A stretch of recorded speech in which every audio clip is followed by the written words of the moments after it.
It's unbelievable to be on a track where the greatest race car drivers in the world compete. Came to the inaugural event for Formula One, and it's an epic scene. It's an incredible feeling to go through the turns, and the environment, the people you meet here are awesome. I've met so many good friends through the car community. We give back to a good cause.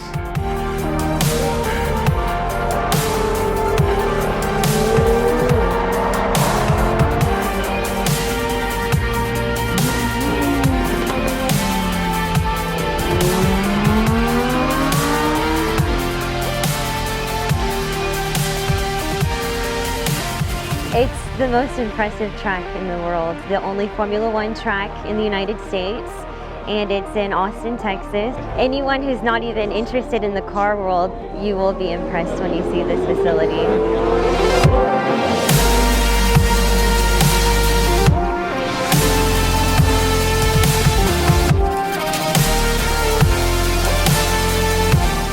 Gosh, I think the S's is such a challenge.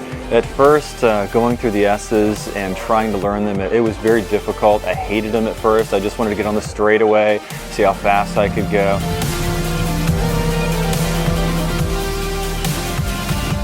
But then as I learned the track more and more and really got the subtleties of it, S's now are actually the most fun part.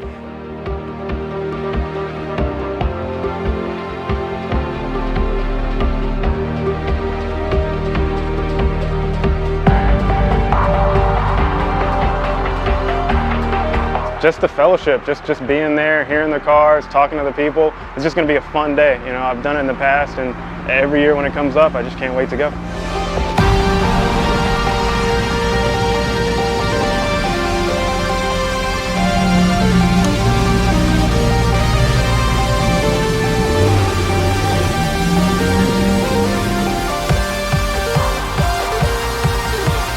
I think that the driver's edge folks are amazing. They really spend the time with you between each track event, each lap, teaching you how to really get the best out of the experience.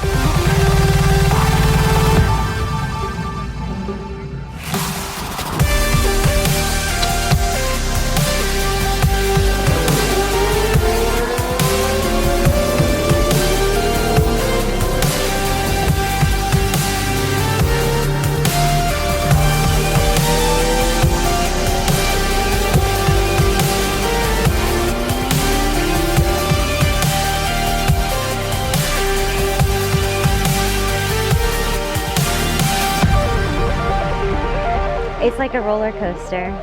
It's a once-in-a-lifetime experience. You won't experience anything like this ever. Definitely recommend it for anyone.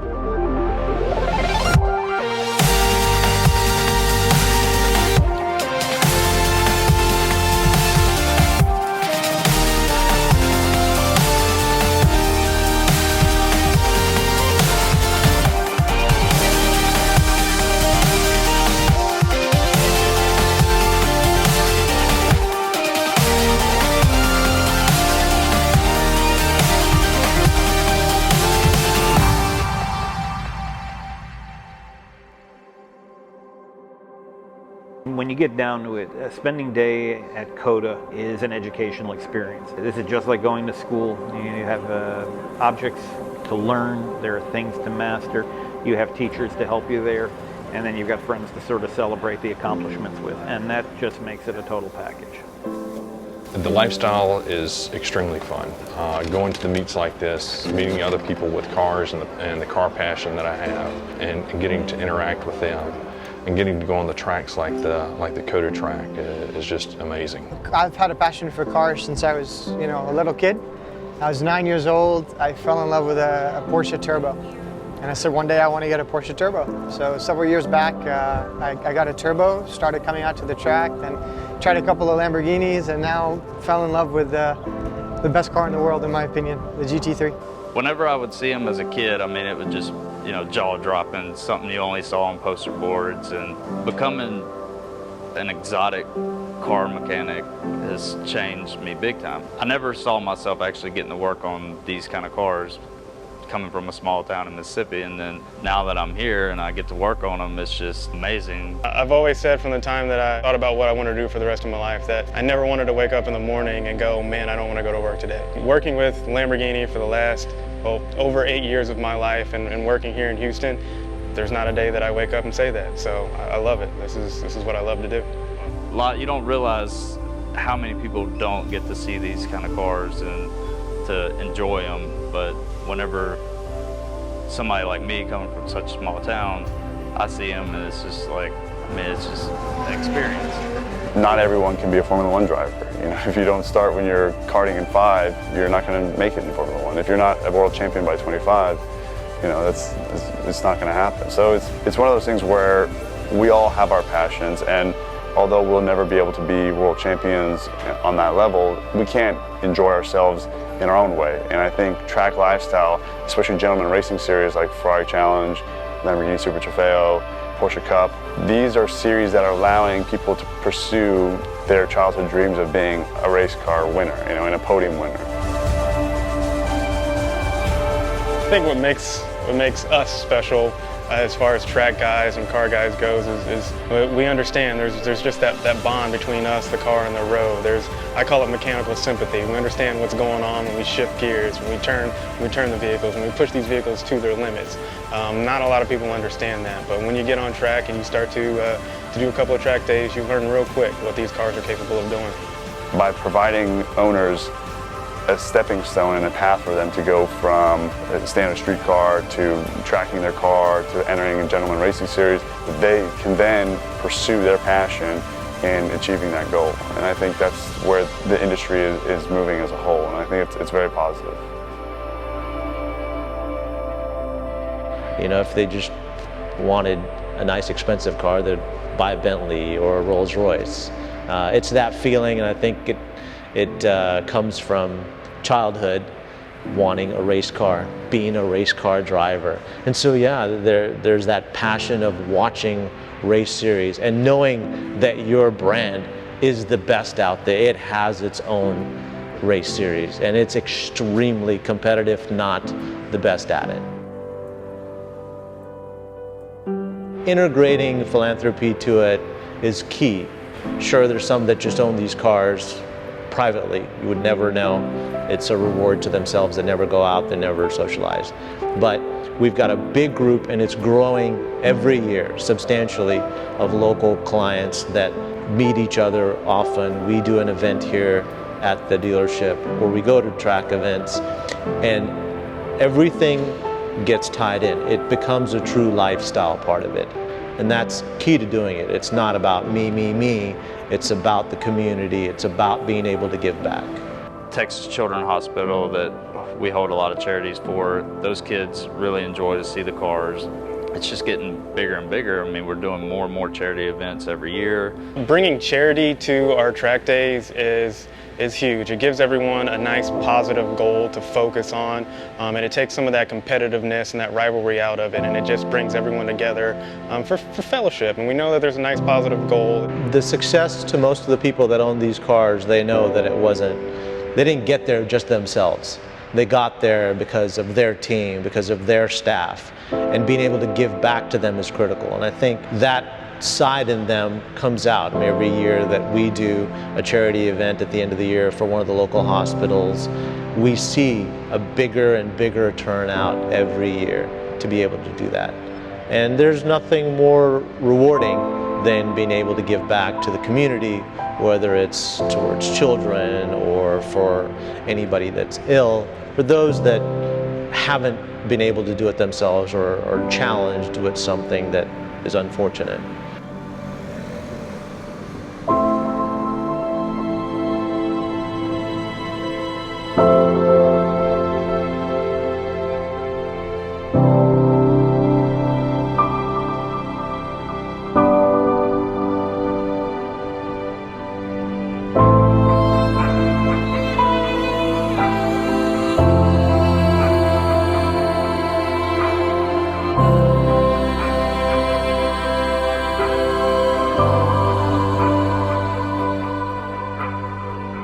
Yesterday we all got in. Everyone drove in from either Dallas, Houston, some from Austin, some from California, Louisiana, and we've been out here all day, and it doesn't get tiring.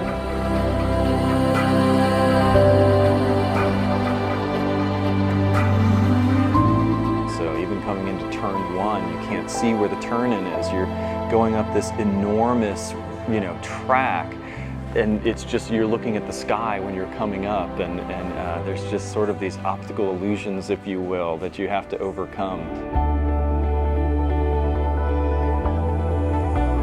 People are always kind of like, how in the world can you drive that car on the track? And you're driving the track car and you're gonna hurt the car and everything. And it's like, no, it's built for this. It's built for speed. It's built for being on the track, and it has been. It's been absolutely amazing on the track. Had so much fun with it. The focus for me for this year was really on building on my skills and making sure that I got the most value out of the sessions. The pit crews, the safety crews, the fact that they have, the whole place is monitored. I mean, I feel as if, God forbid, something did happen, they would be right on top of it. Talk to the end consumer and the folks, and like I said, these guys with all the Lamborghinis and other exotics out here, every year we've done this. It's a great group of folks. They're so fun to talk to, hang out with, and it's been really, really supportive to our company as well to get good positive feedback.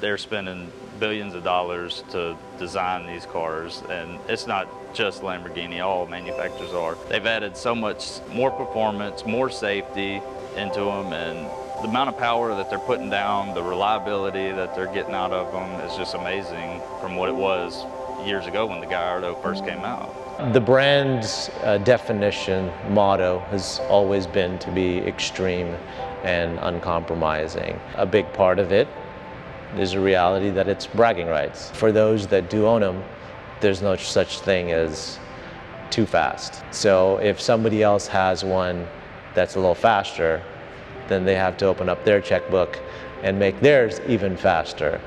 The amazing thing on that is that the shops can add twin turbo kits, supercharger kits to a platform that can hold double, triple the horsepower and still have a reliability and drivability to it. As track lifestyle has progressed and evolved, you're seeing more and more of the aftermarket trying to suit the needs of exotic car owners. And OEMs have noticed this. So OEMs themselves have started integrating some of these aftermarket performance upgrades directly from the dealership that don't void a warranty, that you're able to purchase directly from the showroom, and they'll install it on your vehicle. There is a tremendous amount of R&D that goes into every new model. The Huracan alone had their cars out for R&D cars out for at least 2 years before the first production car even came off the line. They've had their engines out of the Huracan in their Super Trofeo cars for over 150,000 miles. So there's just a tremendous amount of R&D that goes into every single one of these new cars that comes out. Several cars in town, as you've seen, ridden in, that have 1,500 horsepower, 1,200 horsepower, up to 2,000 horsepower, that start right up. Idle, sure, they're a little bit louder, but the chassis is not twisting. They're not breaking shafts. I mean, motors aren't blowing up. Again, like anything else, you'll keep testing these limits. They keep perfecting what's better and better on them. The biggest benefit of this is now people aren't having to, sacrifice, their reliability or their maintenance or their, warranty in order to improve the performance of their vehicles. As the aftermarket kind of adapts to growing demands of, brake technology, tire technology, engine performance, engine efficiency, you're starting to see that the OEMs are kind of following the same trends, and now everyone's kind of moving in the same direction to help better accommodate to people who do actually want to track their vehicles and who participate in the track lifestyle. Hats off to the teams out there that go through the R&D, that put their own cars through the test. I was talking to somebody local in town, as well, who's got 47,000 miles on his twin turbo Superleggera. Now that's not looked at as super high mileage. Most of these cars would only get driven 1,000 miles a year in the past. Now it's norm to see 4,000, 5,000, 6,000 miles a year on them. And I'm talking even the twin turbo cars, even the modified cars that people are actually going in and driving and taking their wife out for a date night in it and not worried about. They're going for road trips in them. These aren't trailer queens that are 1,500 horsepower. These are daily drivable, streetable cars.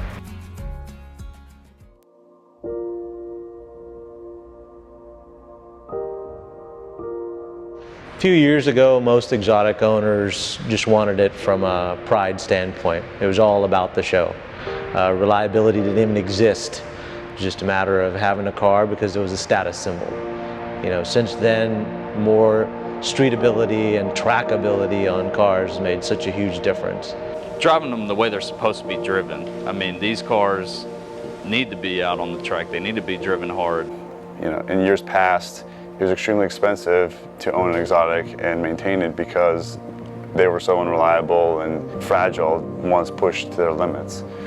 A lot of that has changed now. Now, you know, exotic owners and exotic car companies are even getting, you know, 7-year warranty packages directly from the factory. They're getting maintenance included. So you're starting to see, by making the cars more reliable, people are less afraid to utilize the full performance of their potential. The brakes aren't wearing out, the cars are more safe to drive. You can come right off the track with these carbon ceramics and still, you know, drive on it normally and have no issues with it. Now you're able to buy semi-slick track day tires that you can also be used on the road to get to and from the track. So we're seeing that the demand for people wanting to have a car that they can buy that's street legal, drive to the track it all day long, and then be able to drive it home. The automotive industry has kind of been pursuing the automotive singularity in the sense that track cars are progressing a certain way and street cars are progressing in a different way. And at some point, these two will merge into the perfect platforms. Like iPhones, there's just no stop to it. You know, every time we think that they've pushed the envelope and they've made this dramatic change, something else changes. Many will argue that, you know, that age is already coming upon us with the new hypercars, the 918, the LaFerrari, and the McLaren P1. You know, never before has this kind of performance been accessible on a street legal road car that passes emissions. I think we're in that technology era where everything is happening faster. And in order for the manufacturers to stay on top, to be the best, they have to be. So I know that Lamborghini is already working on what's next. And for that reason, I think, you know, within the next 5 years, we are going to reach some sort of an automotive singularity where you can own a street car that you can take to the track, that you can enjoy virtual identical lap times to that of a race car, and then be able to drive it home. At some point, we are going to get there. We're not quite there yet, but the signs are pointing in the direction that we will finally achieve, you know, the perfect streetable track car.